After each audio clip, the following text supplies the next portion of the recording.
Welcome back. We're still looking at making our 2019 economy work and the state in focus at this point in time. Dr. Adi, we've talked about, the two gentlemen have talked about the state getting up to do something. Specialization, for instance. I mean, we talk about rice, for instance. Before even this government came in, we were hearing about Abakaliki rice. We were hearing about salt in Abakaliki as well. We're hearing about limestone in Ebonyi and all that. So is it possible, or is there anything in your thinking that should stop the state from maximizing some of these resources they have without necessarily having to go to the National Assembly to change the constitution? Well, Dr. Chizia talked about the problem of incentive. And what is incentive? And what is it that drives incentive? You have to look at the structure. If you look at the discussion that we've had this morning, you will see that it's been in all directions. Okay, so not really on the economy as such, but one thing I got from that is that it's not possible to discuss any aspect of this system without bringing in the others, because they're all intertwined. And then, reason being that we have a systemic failure. We started from immediately after the independence. Okay, so we agree on that. Now, what is it that generated the incentive that we have today? Why is it that the salt in Abakaliki or the rice in Abakaliki cannot be feasible to be produced? Now, it's a simple thing. What is incentive? Why wouldn't the governor of Ebonyi State, do all that is necessary to leverage the comparative advantage that they have in their state? Why does he have to run to Abuja at the end of every month? Because the system compels him to do so. So that is a structural dimension. So we have, I don't know if it is government failure in this case, rather a structural failure. So we have a structure that is inefficient. The structure, as Dr. Chizia pointed out, that seems to subsidize inefficiency. So, which is the problem of incentive? How do we challenge this? How do we curb this? So we have to go back to the drawing table. Yes, immediately after the independence, you can talk of the Kano pyramids, or the cocoa from the southwest, or the palm oil from. Yeah, okay, I think I've said this before. If you look at our product space, say in 1965, we had a highly diversified economy, very active in the export sector. But that changed over, it didn't take a long time, in just a decade. So compare the product space in 1965 with the product space. Product space means what we have a revealed comparative advantage in, what we actually exported.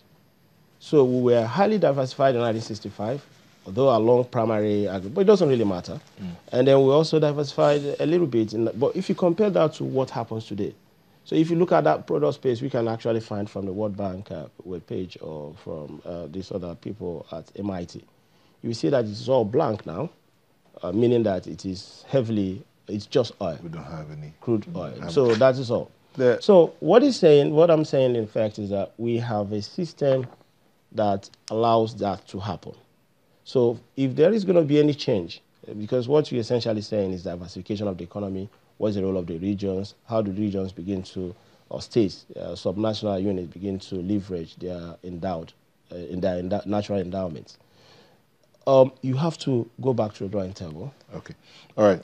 Mr. Just before we take that, let me just take Dr. Chizia back a bit.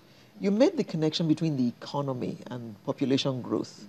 Is it time then, therefore, for us to begin to look at our population and do something about the growth?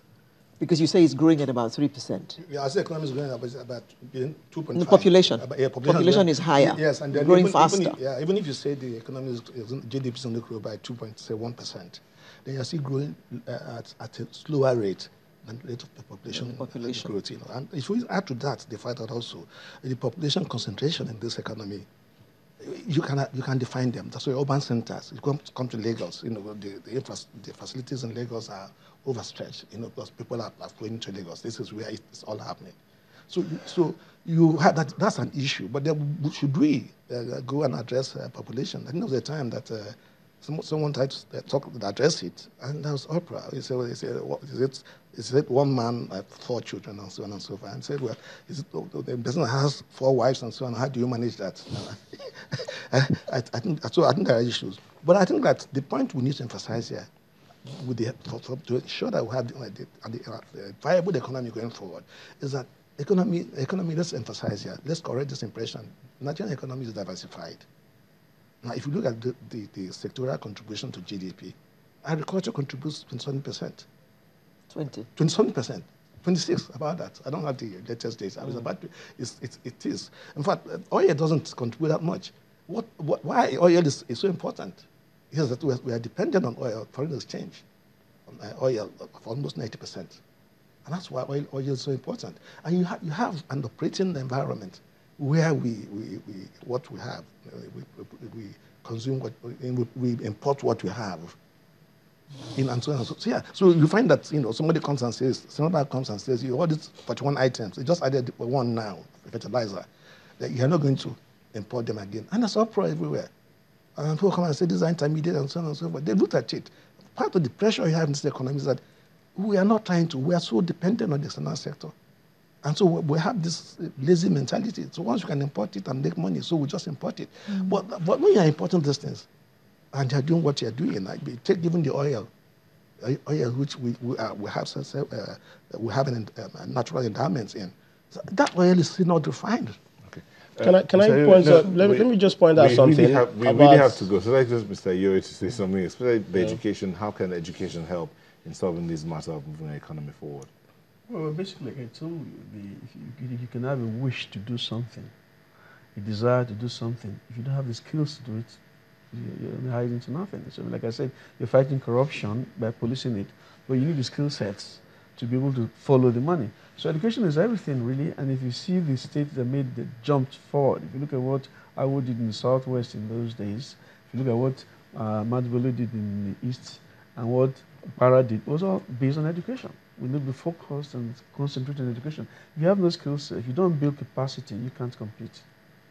What I wanted to say is when we talk about diversification, you have to be looking at reviewed comparative advantage. That is what countries actually export. Okay, and then again, there is a very powerful indicator, which is the economic complexity index. That tells you something about that. Now, Nigeria is actually amongst the second lowest on that. Okay, so what that says is that we are not a diversified economy because our export earnings seem to be concentrated on just one product. All these conversations about the economic outlook for 2019, Alera asked the question, can the man on the street still buy his bread that has gone from 250 to now 600 naira? Now 600 naira, can he still buy his loaf of bread? But thank you, gentlemen, for sharing your thoughts with us. Mr. Charles Iyore, financial analyst, Dr. Bongo Adi, economist, Dr. Boniface Chizia, an economist as well. Thank you for sharing your thoughts. I said, I remember that. Forgive me. Thank you very much. Okay, thank you very much. Sunrise will be back in a moment. Please don't go away.